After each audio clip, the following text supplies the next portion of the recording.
السلام علیکم، میں ہوں احتشام پرویز رانجھا، آپ دیکھ رہے ہیں SB1 نیوز۔ تو چلیے چلتے ہیں اپنے پروگرام کی طرف۔ بہار رمضان، آپ کے مسائل اور ان کا حل۔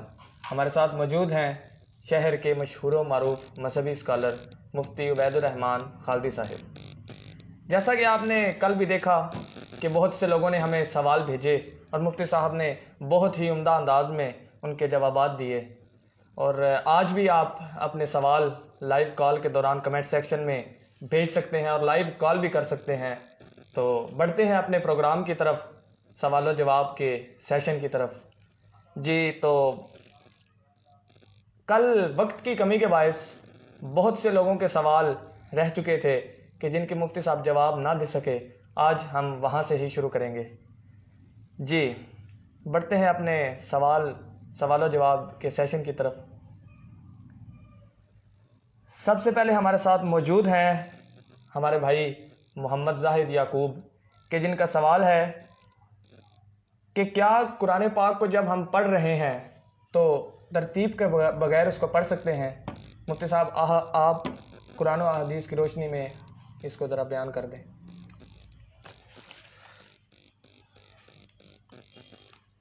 بسم اللہ الرحمن الرحیم۔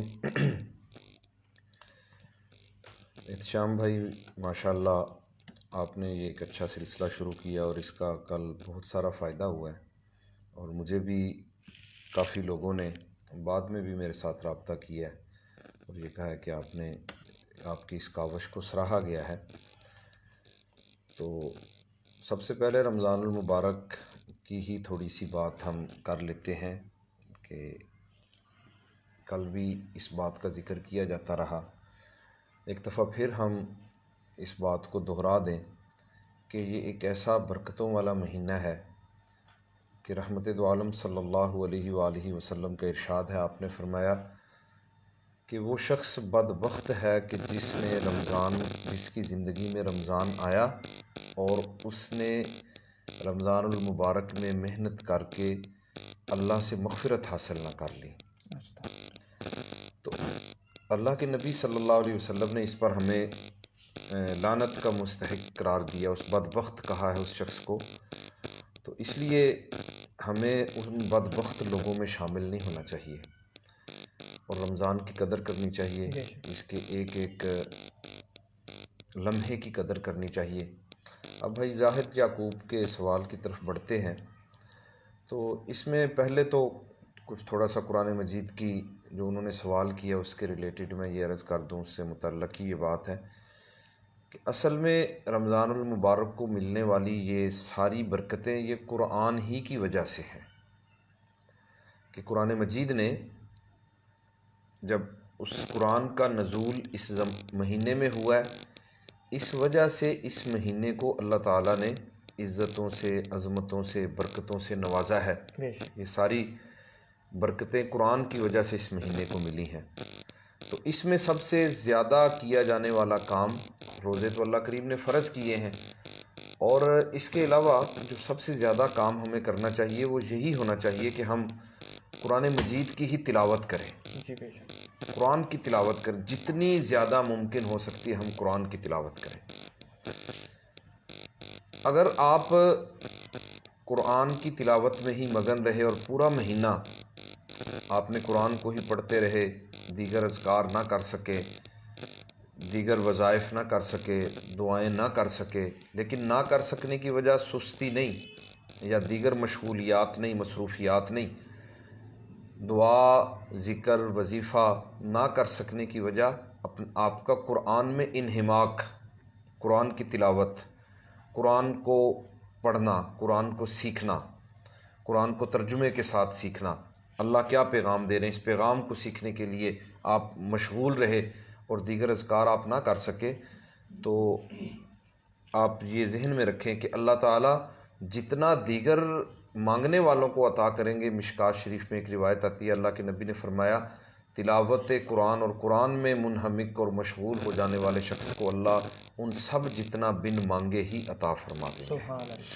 سبحان۔ تو اس میں ظاہر یعقوب صاحب بات یہ ہے کہ قرآن کو ترتیب کے ساتھ ہی پڑھنا افضل ہے۔ یہ ترتیب خود رسالت مآب صلی اللہ علیہ وسلم کی لگوائی ہوئی ہے۔ تو اس لیے اس کو ترتیب کے ساتھ ہی پڑھنا چاہیے۔ ہاں ویسے آپ جہاں سے بھی قرآن پڑھیں گے ثواب تو ملے گا۔ مجھے یہ ذہن میں جو بات آ رہی ہے، شاید یہ ان لوگوں کے لیے پوچھا گیا کہ جن کو پورا قرآن شاید پڑھنا نہیں آتا، تو کہیں کہیں سے انہوں نے کچھ پڑھا ہوا ہے، تو جن کو کوئی ایسا عذر ہے تو وہ جہاں سے آتا ہے وہاں سے پڑھیں، لیکن اس کے ساتھ ساتھ قرآن کو سیکھنے کی کوشش کریں۔ تو جن لوگوں کو قرآن آتا ہے انہیں چاہیے کہ وہ بالاستیاب ترتیب کے ساتھ قرآن مجید کو پڑھیں۔ السلام علیکم۔ ہیلو، السلام علیکم۔ وعلیکم السلام۔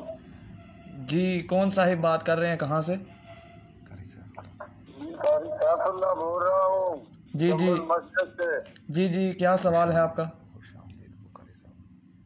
ہاں جی، کون صاحب ہے؟ مفتی صاحب ہے؟ جی قاری صاحب میں بات کر رہا ہوں۔ جی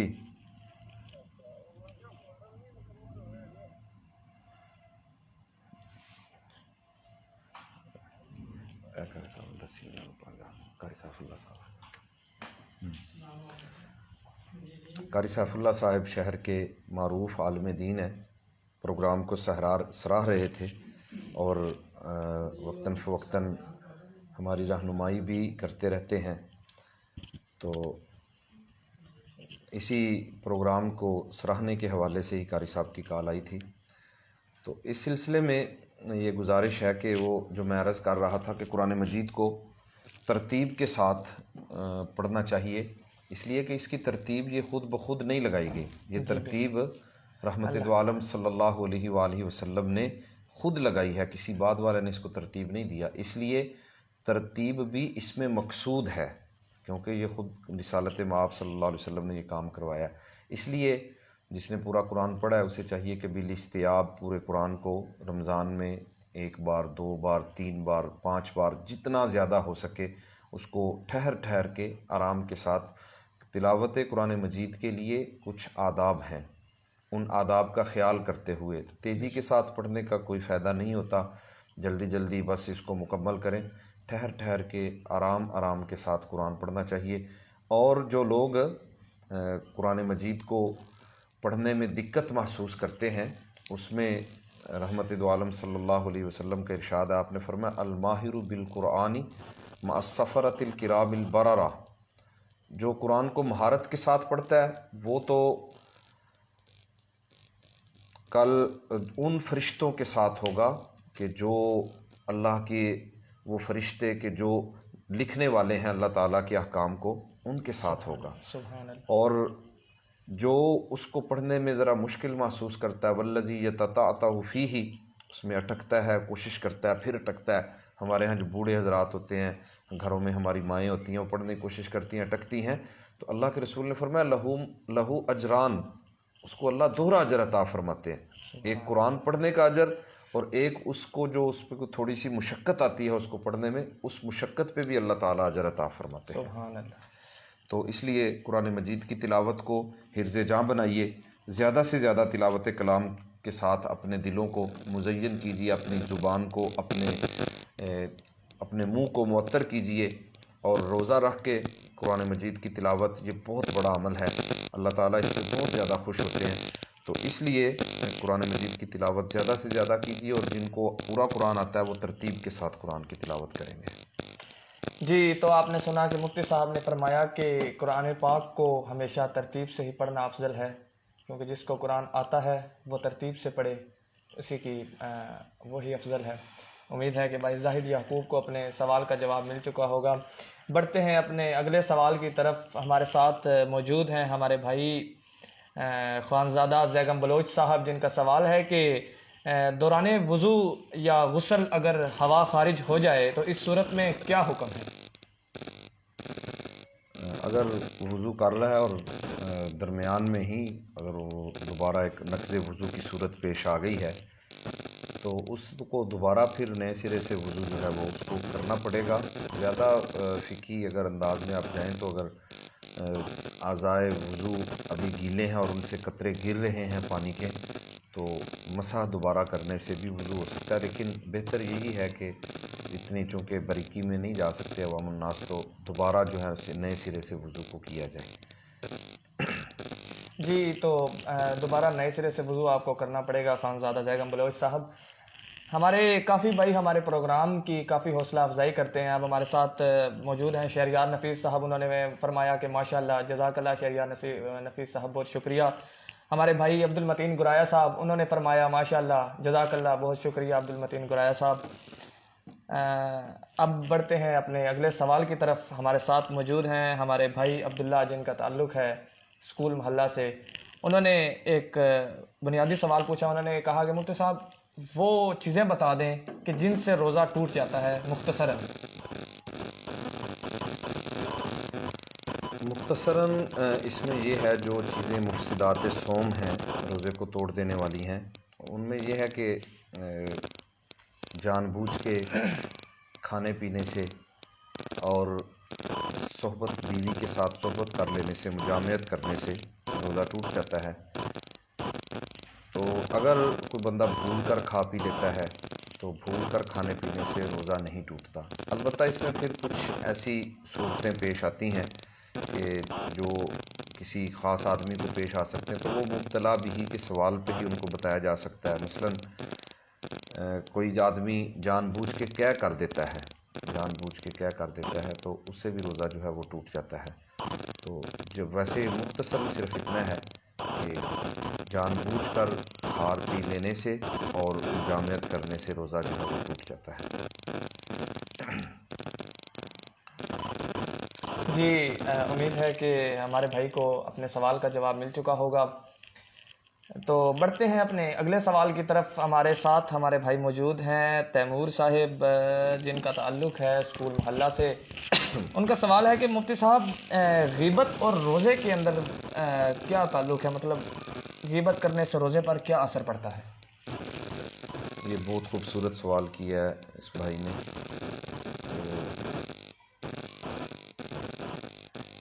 اس کا غیبت کا جو تعلق ہے، اصل میں یہ ایک خاص واقعہ چونکہ پیش آ گیا تھا دور رسالت مآب صلی اللہ علیہ وآلہ وسلم میں ہی، تو اس سے پیچھے تھوڑا سا اس سوال کے بیک گراؤنڈ کو تھوڑا سا میں سمجھانا چاہتا ہوں، وضاحت کرنا چاہتا ہوں۔ روزہ صرف ایک ظاہری اس چیز کا نام ہی نہیں ہے کہ بندہ کھانے پینے سے رک جائے۔ روزہ اس چیز کا نام ہے کہ جب ہم ایک ایسی حالت کو اپنے نفس پہ طاری کر رہے ہیں کہ جو چیزیں ہمارے لیے حلال ہیں، جب ہم ان چیزوں سے رک رہے ہیں، اپنا کھانا ہے حلال کمائی سے بنا ہوا، حاصل کیا ہوا، ہمارے پاس اپنا پینے کے لیے مشروبات موجود ہیں اور وہ حلال ہیں، تو ہم ان کو استعمال کر سکتے ہیں، لیکن ہم نے اپنے نفس پہ یہ لازم کیا اللہ کے حکم کو سمجھتے ہوئے کہ ایک مخصوص وقت میں سحری سے لے کے غروب آفتاب تک، طلوع سحر سے لے کے غروب آفتاب تک ہم نے ان حلال چیزوں کو بھی استعمال نہیں کرنا کہ جو چیزیں دیگر ایام میں ہمارے لیے جائز ہیں، ہم کر سکتے ہیں، مباح ہیں ہمارے لیے۔ تو اصل یہ پریکٹس اسی بات کی کروائی جا رہی ہے کہ جو چیزیں اللہ نے اس کے علاوہ بھی حرام کر رکھی ہیں، تو حلال سے رک کے نفس کو اس چیز کا عادی بنایا جا رہا ہے کہ رب کی حرام کی ہوئی چیزوں سے رکنا ہے۔ بے شک بے شک۔ تو غیبت بھی ایک ان چیزوں میں سے آتی ہے کہ جن کو اللہ تعالیٰ نے حرام کہا ہے۔ قرآن مجید میں اس کے بارے میں کہا گیا ہے کہ رحمت دو عالم پھر، اور قرآن مجید میں قرآن نے کہا لا یغتب بعضکم بعضا، غیبت نہ کرو ایک دوسرے کی۔ یہ بہت بڑا جرم ہے، بہت بڑا گناہ ہے، اور پھر اس پر اللہ کے نبی حضرت محمد صلی اللہ علیہ وسلم نے بہت زیادہ زور دیا ہے کہ غیبت نہ کرے، کوئی مسلمان کسی دوسرے مسلمان کی غیبت نہ کرے۔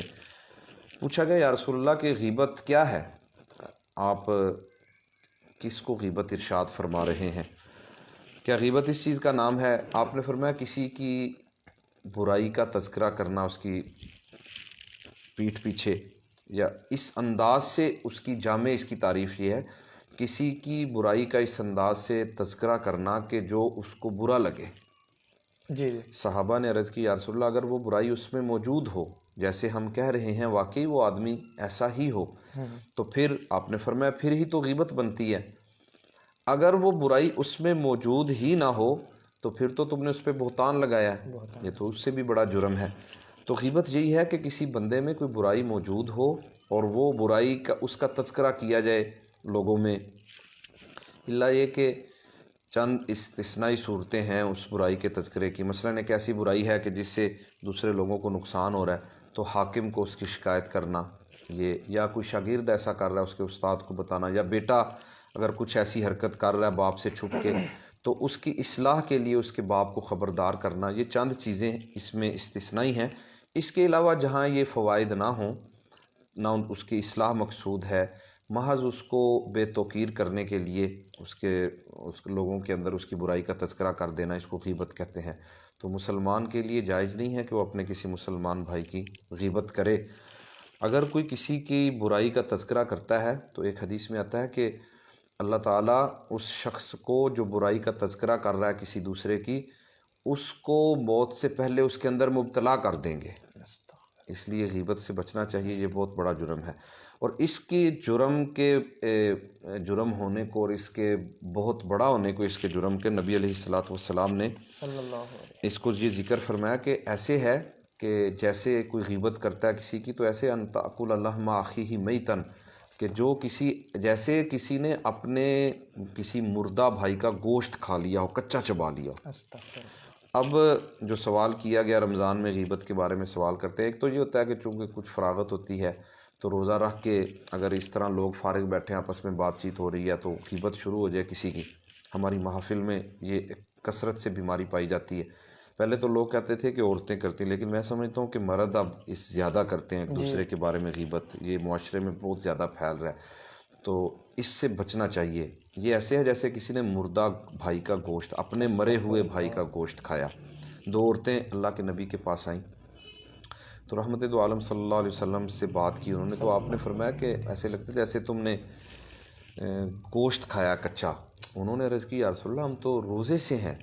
آپ نے فرمایا نہیں، تم نے کھایا۔ تو ان سے آپ نے کیا کروائی؟ جب انہوں نے کیا کی تو وہ خود حیران ہو گئی کہ واقعی اندر سے کچا گوشت نکلا۔ تو اب وہ عورتیں بہت زیادہ پریشان ہو گئیں، تو انہوں نے کہا یا رسول اللہ ہم نے تو نہیں کھایا، ہم تو روزے سے ہیں، قسمیں اٹھا رہی تھیں۔ تو اللہ کے رسول نے فرمایا اچھا پھر ایسا ہے کہ ہو سکتا ہے تم نے غیبت کی ہو کسی کی۔ تو اب اس میں یہ آپ پھر اندازہ کریں کہ یہ غیبت کتنی، اس لیے امت میں سے کچھ علماء نے جو صوفی حضرات ہیں، کچھ حضرات اس چیز کے قائل ہیں کہ غیبت کرنے سے واقعتاً روزہ ٹوٹ جاتا ہے۔ اس کو انہوں نے مفسدات الصوم میں شمار کیا ہے، لیکن زیادہ تر فقہا یہ کہتے ہیں کہ روزہ ٹوٹتا تو نہیں ہے غیبت کرنے سے، لیکن روزے کا کوئی فائدہ نہیں ہے، اس روزے پہ اس کو کوئی ثواب نہیں ملے گا کہ جس شخص نے روزہ رکھ کے کسی دوسرے کی غیبت کر لی ہو۔ بہت شکریہ مفتی صاحب، آپ نے بڑے عمدہ انداز میں بھائی جان کا جواب دیا۔ امید ہے کہ ان کو اپنے سوال کا جواب مل چکا ہوگا۔ مفتی صاحب نے فرمایا کہ غیبت کرنے سے روزہ ٹوٹ جاتا ہے کیونکہ آپ اپنے مردہ بھائی کا گوشت جو کھا رہے ہیں، تو جواب یہ ہے کہ غیبت کرنے سے روزہ ٹوٹ جاتا ہے۔ تو نہیں، روزہ ٹوٹتا نہیں، جمہور علماء کے نزدیک روزہ ٹوٹتا نہیں، لیکن یہ ہے کہ روزے کا کوئی ثواب نہیں، فائدہ نہیں رہتا اس روزے کا۔ ایسے ہی ہے جیسے آپ نے بس بھوکا پیسہ رہ لیا، فرض ادا ہو گیا لیکن روزے کا کوئی ثواب آپ کو نہیں ملے گا۔ کچھ علماء جو صوفی حضرات ہیں وہ کہتے ہیں کہ چونکہ اندر سے عورتوں کے گوشت نکل آیا تھا تو اس کا مطلب ہے کہ واقعتاً ہی ایسا ہے، حقیقتاً یہ ایسا ہے کہ جیسے کسی نے گوشت کھایا ہے کچا، تو کھانے سے تو پھر ظاہر ہے روزہ ٹوٹتا ہے، لیکن وہ کچھ علماء کی رائے ہے۔ فتویٰ اسی پہ ہے کہ روزہ ٹوٹتا نہیں ہے، البتہ روزے کو اس کا کوئی اجر ثواب اس کو نہیں ملے گا، اس کا اجر ضائع ہو جاتا ہے، فرض ادا ہو جائے گا اس کا۔ جی بہت شکریہ مفتی صاحب۔ مفتی صاحب نے فرمایا کہ روزے کا ثواب ختم ہو جاتا ہے، لیکن کچھ علماء یہ بھی کہتے ہیں کہ روزہ ٹوٹ جاتا ہے۔ تو چلیے بڑھتے ہیں اپنے اگلے سوال کی طرف۔ ہمارے ساتھ موجود ہیں ہمارے بھائی عبد الرحمان۔ کام لے لیں۔ جی لائیو کال۔ السلام علیکم۔ السلام علیکم سر۔ جی وعلیکم السلام، کون صاحب کہاں سے بول رہے ہیں؟ جی کیسے ہیں سر؟ ٹھیک ہے الحمدللہ، کون صاحب بول رہے ہیں؟ بہت ہی اچھا پروگرام ماشاءاللہ جا رہا ہے۔ جی جی بہت شکریہ۔ بہت ہی لوگ سراہ رہے ہیں اس پروگرام کو ماشاءاللہ سے۔ اللہ آپ کو مزید ترقیاں دے۔ اچھا میرا انشاءاللہ آمین۔ آپ اپنا تعارف کروا دیجئے بھائی جان۔ میں منڈی سے بات کر رہا ہوں، فروخ۔ جی جی فاروق صاحب بات کر رہے ہیں منڈی سے. جی کیا فرما رہے ہیں آپ؟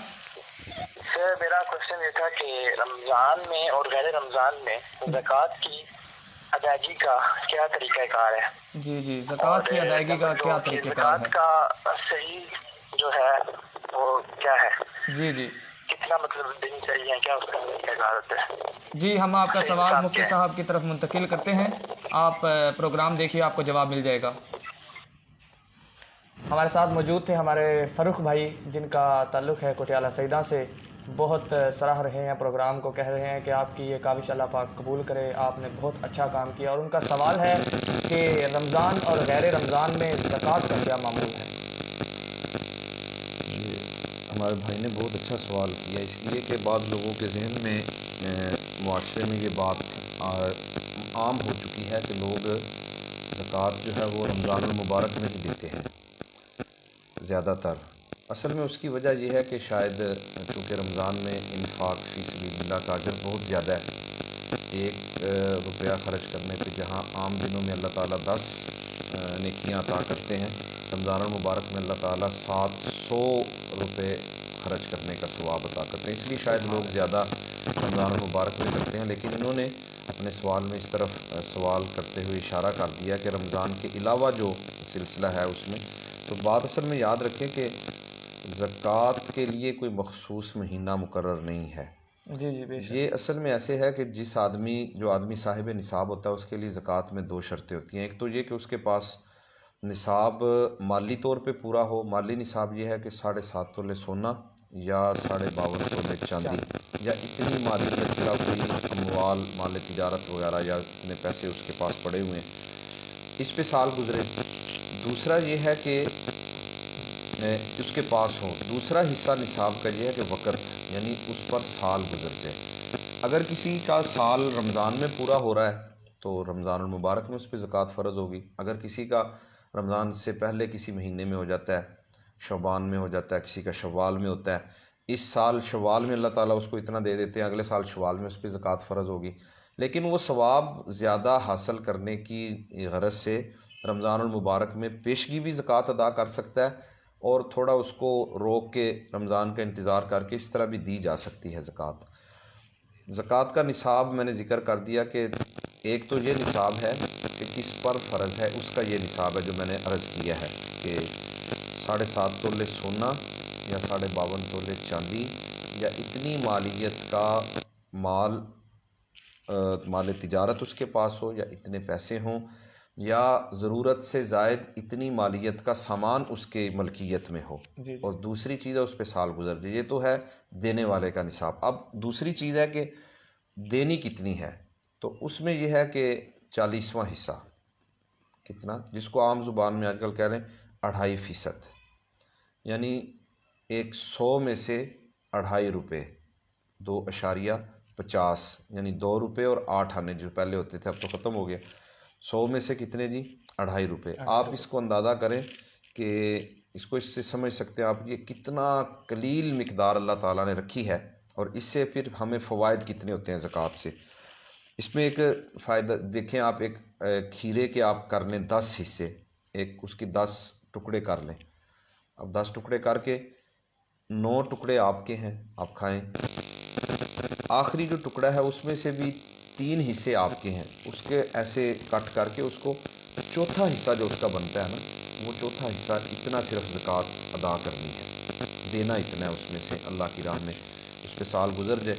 تو رمضان المبارک میں اس لیے زیادہ کرتے ہیں کہ چونکہ خرچنے کا ثواب زیادہ ہوتا ہے، انفاق کرنے کا اللہ کی راہ میں ثواب چونکہ بڑھ جاتا ہے، اس لیے لوگ دیتے ہیں. لیکن اصول یہ ہے کہ جب وقت پورا ہو جائے تو اس وقت دیں. اور جب ضرورت مند آپ دیکھیں کہ کوئی حاجت مند ہے، آپ کے دروازے پہ کھڑا ہے، آپ کے پاس پہنچ گئی، اس کے سوال آپ کو آ گیا، لیکن آپ اسے کہہ رہے ہیں کہ بھائی میں تو رمضان میں ہی دوں گا، اس بیچارے کو آپ ضرورت ہے، تو اس کو آپ اس وقت دے دیں تاکہ اللہ تعالیٰ ثواب اللہ نے دینا ہے. اور یہ یقین رکھیں کہ اگر کسی کی ضرورت اسی وقت پوری ہو گئی ہے تو اللہ آپ کو اس سے زیادہ عطا فرمائے. ثواب رمضان سے بھی زیادہ اللہ عطا فرما سکتے ہیں، اس کے خزانوں میں کوئی کمی نہیں ہے. تو اس لیے یہ ضروری نہیں ہے. البتہ اگر کوئی ایسی ایمرجنسی کی صورت نہیں ہے، یا کسی نے عموماً تاجروں نے اپنا نصاب بنا ہی ایسے لیا ہے کہ ان کا سال پورا ہی رمضان میں ہوتا ہے، تو پھر وہ ظاہر ہے رمضان المبارک میں ہی ادا کریں گے، لیکن یہ کوئی شرط نہیں ہے رمضان میں ہی ادا کرنا۔ بہتر یہ ہے کہ جب اپنا سال پورا ہو اس وقت دیں، اور اگر کوئی حقدار آپ کے پاس آ گیا ہے اور وہ مانگ رہا ہے تو آپ رمضان کا انتظار نہ کریں، اس کی ضرورت کو پورا کریں، اللہ اس پہ زیادہ اجر عطا فرمائیں گے۔ جی شکریہ مفتی صاحب، امید ہے کہ بھائی کو اپنے سوال کا جواب مل چکا ہوگا۔ معروف عالم دین قاری سیف اللہ صاحب کی ہمیں کال آئی تھی، انہوں نے پروگرام کو بہت سراہا، انہوں نے کہا کہ بہت اچھا پروگرام آپ کا جا رہا ہے، آپ نے کافی اچھا کیا اس پروگرام کا اہتمام کر کے۔ تو چلیے بڑھتے ہیں اپنے اگلے سوال کی طرف۔ ہمارے ساتھ موجود ہیں ہمارے بھائی عبد الرحمن، جن کا تعلق ہے کٹھیالہ سیدہ سے۔ ان کا سوال ہے کہ بڑا کامن سا سوال ہے ان کا کہ مفتی صاحب ہمارے سامنے افطاری پڑی ہے اور غلطی سے ہمیں پتہ نہیں چلا، ہم نے کوئی چیز اٹھا کے منہ میں ڈال لی، لیکن ابھی افطاری میں 10 منٹ یا 15 منٹ باقی تھے، تو اس کا روزے پر کیا اثر ہوگا؟ بھول کر کھا پی لینے سے، چاہے افطاری کے قریب ہو یا پہلے ہو، دن میں کسی وقت ہو، احساس نہیں رہا کہ میرا روزہ ہے اور کوئی چیز بھول کر کھا لی، تو اس پہ روزہ نہیں ٹوٹتا، بلکہ اس کو اللہ کے نبی صلی اللہ علیہ وسلم نے ارشاد فرمایا کہ یہ اللہ تعالیٰ نے تمہیں روزے کا اجر بھی دے دینا ہے اور اللہ نے تمہیں کھلا پلا بھی دیا ہے۔ سبحان اللہ۔ تو بھول کر سہون کھانے پینے سے روزہ نہیں ٹوٹتا، چاہے جس وقت بھی کھایا جائے، کچھ چیز کھا لی یا پی لی۔ ہاں جان بوجھ کے یا پتہ چل گیا دوران کھانا کھاتے ہوئے ابھی منہ میں ہے نوالا چبا رہا تھا، یاد آ گیا، تو اب اس کو آگے نہ کرے۔ پانی پی رہا تھا، ایک گھونٹ پی لیا، باقی منہ میں ہے، تو جو ہی یاد آئے فوراً اس کو باہر نکال دے۔ اگر ایک لقمہ نوالے کا کچھ حصہ بھی یاد آنے کے بعد اگر اس نے اسے اپنے اندر نگل لیا اس کو، یا گھونٹ لگا لیا پانی کا، تو پھر روزہ ٹوٹ جائے گا۔ اگر یاد نہیں ہے تو چاہے زیادہ کھا لے چاہے تھوڑا کھا لے، سہون کھانے پینے سے روزہ نہیں ٹوٹتا۔ جی بہت شکریہ مفتی صاحب، امید ہے کہ بھائی کو اپنے سوال کا جواب مل چکا ہوگا۔ ہمارے ساتھ ابھی موجود ہیں حسن صاحب، انہوں نے لکھا ہے کہ ماشاءاللہ جزاک اللہ حسن صاحب، بہت شکریہ۔ چلیے بڑھتے ہیں اپنے اگلے سوال کی طرف۔ ہمارے ساتھ موجود ہیں ہمارے بھائی ثناء اللہ، جن کا سوال ہے کہ اگر ایک شخص بیمار ہے اور وہ روزہ رکھنے سے اس کی بیماری بڑھ جاتی ہے، تو اس کے لیے کیا حکم ہے قرآن حدیث کی روشنی میں؟ اس کو ذرا بیان کر دیں۔ اس پہ میں نے کل بھی تھوڑی سی بات کی تھی، جی جی تو اس میں یہی ہے کہ مریض کو خود قرآن مجید نے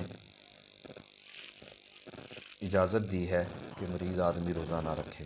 اللہ تعالیٰ نے خود اس کو اجازت دی ہے کہ وہ اگر مریض ہے اور روزہ نہیں رکھ سکتا تو وہ روزہ نہ رکھے۔ اس میں پھر آگے دو صورتیں ہیں۔ پہلے تھوڑا ایک یہ بھی سمجھا دوں کہ مریض کو یہ کوئی بندہ مفتی کو فتویٰ نہیں دے سکتا یا کوئی ڈاکٹر نہیں بتا سکتا، یہ تو خود اس شخص کو پتہ ہے جو مریض ہے کہ روزہ رکھنے سے کیا واقعی ہی میرے مرض میں شدت ہوتی ہے یا مجھے بدن کو لاغری ہو جاتی ہے اور مجھے خطرات لاحق ہوتے ہیں بدن کو، تو یہ مریض کو پتہ ہے۔ بے شک۔ تو اس لیے مریض کو خود اس بات کا سوچنا چاہیے کہ روزے کا اجر بہت بڑا ہے، بہت بڑا اجر ہے روزے کا۔ اگر آپ نے رمضان کا ایک روزہ چھوڑ دیا اور پھر آپ اگر اس کی سوچیں کہ یار میں اس کے ثواب کو حاصل کروں، تو رمضان کے علاوہ آپ پوری زندگی بھی روزے رکھتے رہیں تو اللہ کے رسول صلی اللہ علیہ وسلم کے ارشاد ہے کہ رمضان کے روزے کے ثواب کو نہیں پا سکتے۔ بے شک۔ اس لیے ایک تو یہ چھوٹی موٹی مرض کا نام لے کے روزہ چھوڑنے کا ایک فیشن جو بن گیا، یہ بھی ٹھیک نہیں ہے۔ ہاں واقعی اگر مریض ہو، مستند ڈاکٹر کہہ دے یا خود وہ محسوس کرتا ہے کہ مجھے روزے سے دقت ہوتی ہے، لاغری ہوتی ہے بدن میں اور بڑھتی ہے بیماری، تو وہ روزے کو چھوڑ سکتا ہے، خود خالق کائنات نے اس کو رخصت عطا کی ہے۔ پھر اس کے بعد یہ ہے کہ مریض جو میری کوشش یہ ہوتی ہے کہ اگر کوئی سوال کرے تو اس کی تشنگی باقی نہ رہ جائے، میں کوشش کرتا ہوں کہ جتنی بات میرے ذہن میں آ گئی وہ پوری سمجھا دوں۔ اب اس میں یہ ہے کہ مریض جو ہے نا وہ تھوڑا لمبا ہو جاتا ہے اس طرح جواب، پروگرام میں دوسرے لوگوں کے سوالات رہ جاتے ہیں، لیکن ساتھی محسوس نہ فرمائیں، جتنا انشاءاللہ سوالوں کے جواب ہم اگلے پروگرام میں دے دیں گے، لیکن اس کو پوری طرح سے سن لیں۔ جی جی اب اس میں یہ ہے کہ مریض دو طرح کا ہے، ایک وہ مرض دو طرح کا ہے، ایک وہ مرض ہے کہ جس میں اس کو امید ہے کہ میں ٹھیک ہو جاؤں گا، اور ایک وہ مرض ہے کہ جس میں اب اس کو امید نہیں رہی کہ میں ٹھیک ہو سکتا ہوں۔ تو اس میں پھر یہ ہے کہ اس میں جس مرض میں اس کو امید ہو کہ یہ ٹھیک ہو سکتا ہے، اس میں تو اس نے بعد میں جب یہ ٹھیک ہو جائے تو اس روزے کی قضا کرنی ہے، اس میں فدیہ نہیں ہے۔ بعض لوگ اس میں سمجھتے ہیں کہ روزہ نہیں رکھنا، فدیہ دے دو بس، نہیں بھائی، جب آپ ٹھیک ہو جائیں گے، اللہ آپ کو صحت دیں گے تو آپ بعد میں قضا کریں گے اس کی، ان پہ قضا لازم ہے۔ اور جن کو ایسا کوئی مرض ہے کہ وہ اب ٹھیک ہو ہی نہیں سکتا یا عمر کے اس حصے میں پہنچ گیا، تو اب اس کے لیے پھر یہ ہے کہ وہ فدیہ دے روزے کا، اور فدیہ جو ہے اس کا وہ تقریباً 2.25 کلو آٹا جو ہے بازار سے جو دستیاب ہے اس کی قیمت کا اندازہ کر کے اس کی قیمت ایک روزے کا فدیہ ہے وہ ادا کرنا ہے۔ جی جی جی، بہت شکریہ مفتی صاحب، امید ہے کہ ہمارے بھائی کو ان کے سوال کا جواب مل چکا ہوگا۔ تو بڑھتے ہیں اپنے اگلے سوال کی طرف۔ ہمارے ساتھ موجود ہیں ہمارے بھائی حافظ حماد صاحب، جن کا سوال ہے کہ قرآن و حدیث کی روشنی میں روزے کا بنیادی مقصد بیان فرما دیں۔ اب چونکہ مفتی صاحب کل سے اس چیز پہ بیان کر رہے ہیں، کافی دفعہ انہوں نے اس چیز کو بیان کیا، لیکن ہمارے چونکہ بھائی نے سوال کیا ہے تو ضرور مفتی صاحب بتائیں گے۔ جی مفتی صاحب۔ روزے کا جو سب سے بنیادی مقصد اللہ تعالیٰ نے اس کو ذکر کیا ہے وہ یہ ہے کہ کتب علیکم الصیام کما کتب علی الذین من قبلکم لعلکم تتقون، کہ تم پہ روزے فرض کیے گئے ہیں جیسا کہ تم سے پہلے لوگوں پر بھی فرض کیے گئے تھے۔ یہ کوئی پہلی دفعہ نہیں ہوا، پہلے بھی روزے فرض کیے جاتے رہے ہیں، تو تم سے پہلے لوگوں پہ بھی روزے فرض کیے گئے لعلکم تتقون، تاکہ تم پرہیزگار بن جاؤ۔ یہ اصل بنیادی مقصد ہے کہ جی بے شک، تقوی حاصل ہو جائے۔ کیا حاصل ہو جائے؟ تقوی حاصل ہو جائے۔ اب اس کی آگے جو ڈیفینیشن ہے، اس کی تعریف بہت طویل ہے، اس کی مختلف تعریفات ہیں تقوی کی کیا ہیں۔ مطلب اگر اس کو ایک لفظ میں سمیٹنا چاہوں تو وہ یہ ہے کہ تم اللہ کی نافرمانی سے بچنے کا جذبہ اپنے اندر پیدا کر لو۔ سبحان اللہ۔ روزے رکھ کے، جیسے میں نے پروگرام کے شروع میں بھی کہا تھا کہ اس میں ہمیں حلال چیز سے بھی روک کے ہماری یہ پریکٹس کروائی جا رہی ہے کہ جو چیزیں اللہ کی نافرمانی ہے اور جن چیزوں سے ہمارے رب نے ہمیں روکا ہوا ہے، ہم ایک مہینہ یہ پریکٹس کرتے ہیں کہ جن چیزوں کو ہم عام دنوں میں استعمال کر سکتے ہیں ان کو بھی نہیں ہم نے استعمال کرنا۔ تو اس سے پریکٹس کرنی ہے کہ ہم اپنے اللہ کی نافرمانی سے بچ جائیں۔ اس لیے روزہ رکھ کے یہ جذبات اندر پیدا ہونے چاہیے کہ میں نے اپنے اللہ کی نافرمانی نہیں کرنی، اس کے ہر حکم کو ماننا ہے اور اس کی ہر نافرمانی سے میں نے بچنا ہے۔ جی بہت شکریہ مفتی صاحب، امید ہے کہ ہمارے بھائی کو ان کے سوال کا جواب مل چکا ہوگا۔ اب چونکہ بہت سے ایسے نئے لوگ ہیں جو ہمارے اس پروگرام کو دیکھ رہے ہیں مگر وہ کل موجود نہیں تھے، کل مفتی صاحب نے ایک بڑی پیاری بات کی تھی، تو اسی سے متعلق میں اپنا ایک سوال یہاں پر ڈالوں گا مفتی صاحب سے۔ مفتی صاحب، آپ نے فرمایا کہ روزے کا بنیادی مقصد یہ ہے کہ انسان بھوک اور پیاس کو برداشت کرے، یہ بھی ایک بنیادی مقصد ہے، تاکہ اس کے اندر دوسروں کو وہ دیکھ سکے، جو مطلب جو نہیں کھا سکتے، جن کے پاس اتنا مال نہیں ہے، ان کا جذبہ اس کے اندر آئے۔ تو اس کو ذرا آپ دوبارہ بیان کر دیں، کیونکہ کل کافی لوگ نہیں تھے۔ یہ بڑی پیاری آپ نے بات کی تھی کل ایک۔ جی، وہ حدیث کے حوالے سے میں نے عرض کیا تھا کہ اس مہینے کا ایک نام، جیسے اس کا نام رمضان کا مہینہ شہر رمضان، قرآن نے جو اس کا ایک نام اللہ کے نبی نے بتایا شہر المواسات، سبحان اللہ، ہمدردی کرنے کا مہینہ۔ تو یعنی اس مہینے میں بھوکا پیاسا رہ کے، ہم بھوک کو برداشت کر کے ہمارے دل میں ہمدردی پیدا ہوتی ہے ان لوگوں کے لیے کہ جو بھوکے پیاسے ہیں۔ ہمیں پتہ چلتا ہے کہ بھوک کی حالت میں جب ہمیں بھوک لگی ہوتی ہے تو ہماری کیا حالت ہوتی ہے، ہم کیا چاہ رہے ہوتے ہیں، جب ہمیں پانی کی ضرورت ہوتی ہے تو ہمارا نفس کیا چاہ رہا ہوتا ہے۔ تو ہمیں یہ احساس پیدا ہو کہ ہم معاشرے کے اس طبقے کو ان کا ساتھ دیں، ان کی عزت اور توقیر کے ساتھ ان کو اٹھائیں کہ جن لوگوں کو بھوک لگتی ہے، جو کسی وجہ سے ان کے پاس نہیں ہے کھانے کے لیے، تو ہم عام دنوں میں بھی ہمیں ان کا احساس ہوتا رہے۔ رمضان ہمیں یہ سکھانے کے لیے آتا ہے، اور پھر ہم ان کے لیے ہمدردی کا جذبہ اپنے اندر رکھیں، اور جہاں تک ہو سکے، جتنا ہم سے ممکن ہو سکے، ہم اس کو کسی کے ساتھ ہمدردی کریں۔ اور اس میں ترتیب جو اسلام نے دی ہے وہ یہ ہے کہ اپنے قریب سے شروع کریں، اپنے رشتہ داروں میں دیکھیں، اپنے پڑوس میں دیکھیں، اپنے شہر کے لوگوں کو دیکھیں۔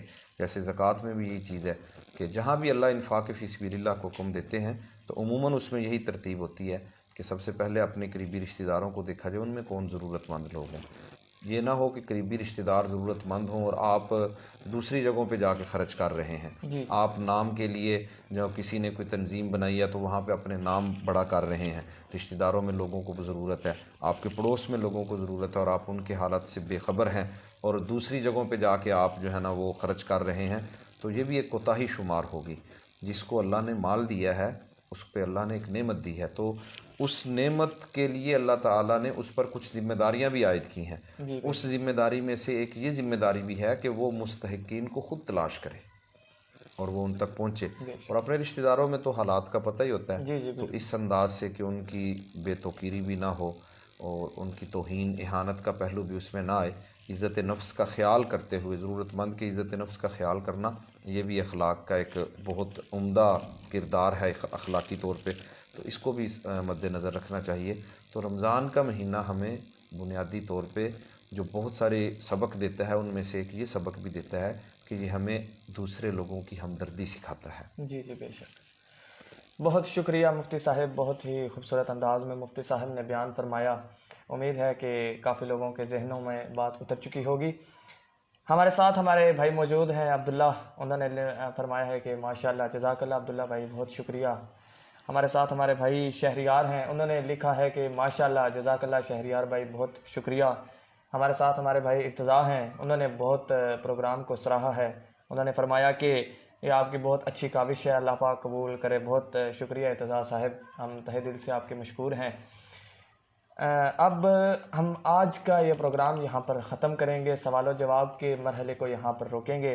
لیکن جانے سے پہلے آپ سے ایک درخواست ہے کہ آپ اس پروگرام کو زیادہ سے زیادہ لائک کریں اور شیئر کریں تاکہ ہمارا یہ پیغام دنیا میں عام ہو جائے، تمام لوگوں تک ہمارا یہ پیغام پہنچ جائے اور لوگوں کے جو ذہنوں میں سوال ہیں وہ اپنے آپ ہی ان کے ذہنوں سے کلیئر ہو جائیں. کیونکہ ہم مفتی صاحب سے کافی بنیادی سوال کرتے ہیں اور لوگ بھی ہم سے کافی کامن سوال کرتے ہیں جو مطلب لوگوں کے، تمام لوگوں کے ذہنوں میں ہوتے ہیں.